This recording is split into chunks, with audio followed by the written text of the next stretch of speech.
As part of our ongoing education series on the primary and secondary structured settlement market, I've got a special guest today. My guest is Trish Laborde, who is the Senior Vice President and Division Counsel of Stone Street Capital and the President-elect of the National Association of Settlement Purchasers. Hello, Trish. How are you doing today? Great.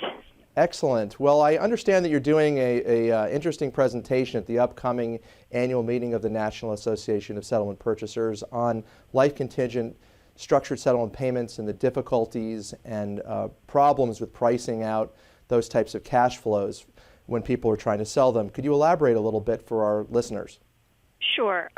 Well, to understand our issues with life contingent transactions, you have to understand that every structured settlement purchasing company borrows money in order to fund our structured settlement transactions.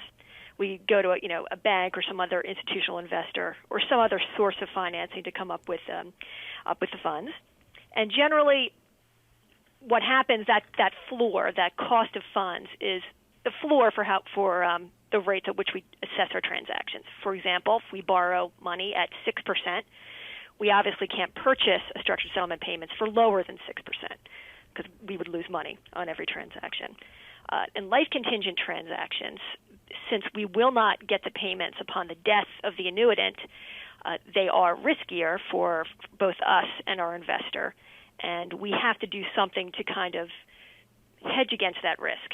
Does that risk mean that you go out and buy a life insurance policy? Well, there's two ways to do it. You either go out and you buy a life insurance policy, and you can, if you ever looked at a structured settlement transaction, those are pretty clear on the disclosure statement